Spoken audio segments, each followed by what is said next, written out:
Good morning students. आज हम अपनी पाठ्य पुस्तक क्षितिज के पाठ 10 जो कि है नेताजी का चश्मा का दोहरान करने जा रहे हैं। नेताजी का चश्मा पाठ के लेखक हैं स्वयं प्रकाश। लेखक का नाम है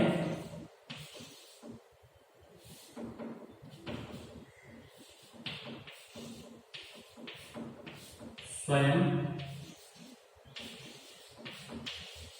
प्रकाश। लेखक का जन्म 1947 में इंदौर मध्य प्रदेश में हुआ। इनका जो जन्म समय है वो 1947 में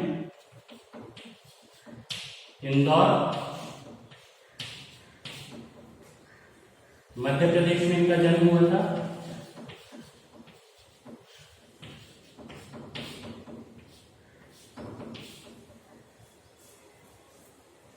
और इन्होंने कई सारी रचनाएं लिखी, जैसे सूरज कब निकलेगा, आएंगे अच्छे दिन भी, आदमी जात का आदमी और संधान लेखनीय है। इनके विनय, बीच में विनय और ईंधन, ये इनके उपन्यास हैं जो भी अत्यंत प्रसिद्ध रहे हैं। इन्होंने कुल 13 इनके कहानी संग्रह हैं जो प्रकाशित हुए हैं, छपे हैं। और इनका जन्म भले ही मध्य प्रदेश में हुआ है, लेकिन इनका अधिकांश समय है, इनकी नौकरी का अधिकांश समय राजस्थान में बीता। और जब ये भोपाल में थे तो भोपाल में से ये सेवानिवृत्त हुए, क्योंकि ये इंजीनियरिंग की पढ़ाई करके इन्होंने औद्योगिक क्षेत्र में नौकरी कर रहे थे। और जब सेवानिवृत्ति काल था तो उस समय ये भोपाल में नौकरी कर रहे थे।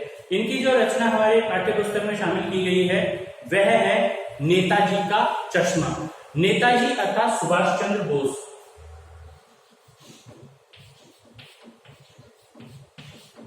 नेताजी अर्थात सुभाष चंद्र बोस।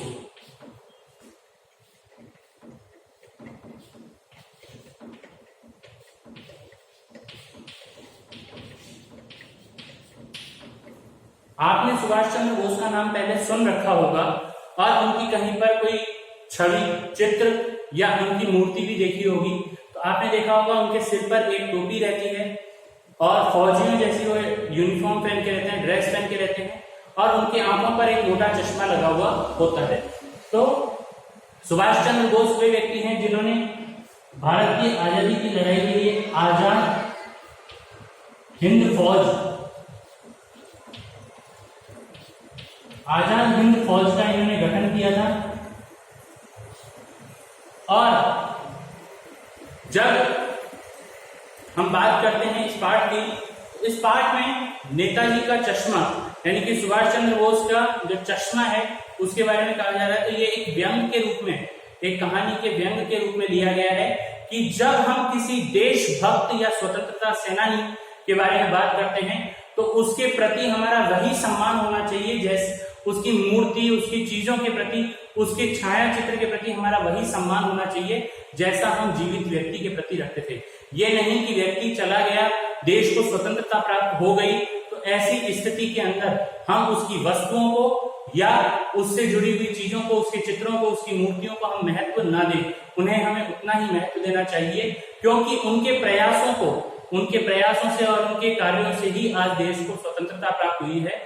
तो यदि हम उसके प्रति, उनकी वस्तुओं के प्रति, उनकी मूर्ति के प्रति या उनके चित्रों के प्रति सम्मान दर्शाते हैं, तो वो हम उस व्यक्ति के प्रति सम्मान नहीं दर्शा रहे हैं, अपितु अपने देश के प्रति, अपने देशभक्ति की भावना के प्रति सम्मान दर्शा रहे हैं। पाठ में आपने पढ़ा कि किस प्रकार से एक छोटा सा कस्बा है, उस कस्बे में हालदार साहब, जो कि इस पाठ के मुख्य कह सकते हैं हम पात्र हैं, वो उस कस्बे से गुजरते हैं और उस कस्बे में वो देखते हैं कि वहां पे एक चौराहा है और उस चौराहे पर एक मूर्ति बनाने का विचार किया जा रहा है। लेकिन जैसा सरकारी कार्यों में होता है, मूर्ति बनाने का विचार किया जाता है और काफी समय निकल जाता है और अंत में जो निर्णय होता है वो ये होता है कि गांव के ही किसी व्यक्ति को, जो कि मास्टर जी हैं, मास्टर मोतीलाल जी को पकड़ करके और उनसे सुभाष चंद्र बोस की मूर्ति बनवाई जाती है और उसे चौराहे पर लगा दिया जाता है। जब वे उस मूर्ति को देखते हैं तो उस मूर्ति, जब भी हवलदार साहब उस गांव से गुजरते थे, कस्बे से गुजरते थे, तो वे उस मूर्ति को देखा करते थे कि मूर्ति बाकी सब कुछ बहुत अच्छे से बनाई गई थी, लेकिन उसकी आंखों पर चश्मा नहीं था। तो चश्मा नहीं था और एक बार गुजरे तब चश्मा नहीं था, दूसरी बार जब वे वहां से गुजरे तो उस मूर्ति की आंखों पर चश्मा लगा हुआ था। तब उन्हें लगा कि वाकई किसी के मन में देशभक्ति की भावना जाग गई होगी और देश की स्वतंत्रता संग्राम से जुड़े हुए सुभाष चंद्र बोस की बिना चश्मे वाली मूर्ति उसे अच्छी नहीं लगी होगी और उसने चश्मा पहना दिया। जब अगली बार गुजरे तो उन्होंने चश्मा लगा हुआ देखा, तो वहां पे एक पान की दुकान पे वे अक्सर रुका करते थे। तो उन्होंने उस पान की दुकान वाले से ही पूछा कि भाई, पहले तो उन्होंने ये जाना कि भाई मूर्ति पे चश्मा क्यों नहीं लगाया गया था, तो उन्होंने बताया कि बनाने वाला बनाना भूल गया था। फिर जब वे कुछ समय बाद में वापस पहुंचे तो उन्होंने देखा चश्मा लगा हुआ है। फिर जब वे वापस लौटते हैं, जब भी वे हर बार गांव में आते, कस्बे में आते, तो उन्हें मूर्ति पर एक अलग चश्मा नजर आता था। तो उनकी उत्सुकता बढ़ती गई कि ये जब भी मैं गांव में आता हूँ, कस्बे में आता हूँ, तो ये चश्मा बदल कैसे जाता है, हर 15 दिन में चश्मा बदल जाता है। तो उन्होंने पान वाले से पूछा कि ये चश्मा हर 15 दिन में क्यों बदल जाता है। तो उन्होंने कहा कि गांव में एक चश्मे बेचने वाला है, उसका नाम है कैप्टन। हालांकि वो फौज में नहीं था, लेकिन उसके गुस्से और उसकी उग्रता के कारण उसका नाम कैप्टन रखा गया था और वह कैप्टन चश्मे बेचता था। और जब उसके पास कोई ग्राहक आता था और उसे वही चश्मा, वैसा ही चश्मा चाहिए होता था जैसा नेताजी के आंखों पे होता है, तो वह चश्मा उतार करके उस ग्राहक को दे देता था और अपने पास से दूसरा चश्मा नेताजी पे लगा देता था। और फिर आगे यदि कोई ग्राहक आता तो वह नेताजी की आंख पे से चश्मा हटा करके दे देता था। तो इस प्रकार से काफी समय तक ये प्रक्रिया चलती रही और इस कार्य के कारण कैप्टन अपनी तरफ से सुभाष चंद्र बोस की मूर्ति पर हमेशा एक एक चश्मा लगाता रहा। इस कारण से हवलदार साहब के मन में कैप्टन के प्रति सम्मान आया कि यह एक व्यक्ति है जो देशभक्ति की भावना और देश की स्वतंत्रता संग्राम से जुड़े हुए व्यक्ति के प्रति सम्मान रखता है और उससे जुड़ी हुई चीजों के बारे में सम्मान रखता है। जब काफी समय बाद में वे गांव में आए तो उन्होंने देखा कि मूर्ति की आंख पर कोई भी चश्मा नहीं है। तो उन्होंने पान वाले से जाकर के पूछा कि भाई मूर्ति की आंख पे चश्मा नहीं है, क्या कारण हुआ, क्योंकि उनका उस मूर्ति से काफी जुड़ाव हो गया था। उनका उस चश्मे को देखने की उनकी आदत हो गई थी कि हाँ, उन्हें वो चश्मा दिखता था। तो जब वह नहीं दिखा तो उन्होंने उस पान वाले से पूछा, तो उन्होंने कहा कि वह कैप्टन जो था, जो चश्मा लगाता था, वह मर गया और अब कोई भी चश्मा लगाने वाला नहीं है। तो उनके मन में विचार आया कि गांव के इतने लोगों में से किसी को भी मूर्ति पर चश्मा लगाने का ध्यान नहीं रहा। जो नेताजी का वास्तविक स्वरूप है वह ध्यान नहीं रहा, केवल एक उस कैप्टन को रहता था और वह भी अब उसकी भी अब मृत्यु हो चुकी है। तो इन सब चीजों में वे परेशान थे और आगे से उन्होंने विचार कर लिया कि वो उस चौराहे पर कभी भी नहीं रुकेंगे। कुछ समय बाद में जब उनका वापस उस गांव से निकलना हुआ तो उन्होंने अपने ड्राइवर को, जो जीप चला रहा था, उससे कहा कि नहीं, हमें सीधे निकलना है। लेकिन अचानक उनकी नजर मूर्ति पर पड़ी और उन्होंने ड्राइवर को तुरंत ब्रेक लगाने को कहा, क्योंकि उन्होंने वहां देखा कि नेताजी की आंखों पर सरकंडों का बना हुआ, अर्थात लकड़ी का बना हुआ एक चश्मा लगा हुआ था, जो वहां के किसी बच्चे ने लगा दिया था। जब उसे नेताजी की जो मूर्ति है वो बिना चश्मे के अच्छी नहीं लगी तो उसने उनकी आंखों पर लकड़ी का बना हुआ, जो सरकंडे होते हैं, बांस की खपच्चियां होती हैं, उसका बना हुआ चश्मा पहना दिया था।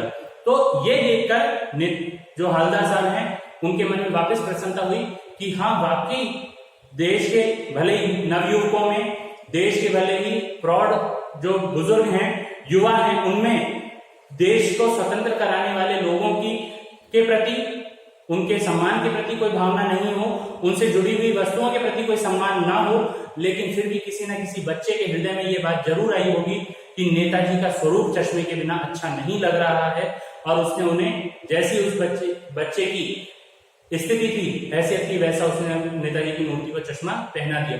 तो ये सारा वृतांत है, इस पाठ में बताया गया है कि किस प्रकार से देशभक्ति, इस पाठ में जो स्वयं प्रकाश जी का प्रमुख जो उन्होंने दर्शाया है वह यह दर्शाया है कि देश को स्वतंत्र कराने वाले लोगों, जो स्वतंत्रता सेनानी हैं, उनकी और उनसे जुड़ी हुई वस्तुओं का हमें हमेशा सम्मान करना चाहिए। हमें हमारे देश का सम्मान करना चाहिए। यदि हम अपने देश का सम्मान नहीं करेंगे तो कोई और भी नहीं करेगा। इसलिए उन्होंने हालदार साहब जो कि इस पूरी कहानी के प्रमुख पात्र हैं, उनके माध्यम से ये दर्शाने का प्रयास किया है कि किस प्रकार से हालदार साहब के मन में जो देशभक्ति की भावना है उसके कारण वो बार बार बेचैन हो जाते थे कि यदि उन्हें नेताजी की आंखों पे चश्मा नहीं लगता था। लेकिन चूंकि वे उस गांव का अंदरूनी मामला था, इसलिए वे उसमें हस्तक्षेप नहीं कर पा रहे थे, और लेकिन वे उसमें उत्सुकता अवश्य बनाकर रखते थे। आज के लिए इतना ही। गृह कार्य के रूप में आपको पाठ के साथ में संलग्न जो दी गई दोहरान वर्कशीट है, उसे आपको अपनी उत्तर पुस्तिका में करना है। धन्यवाद।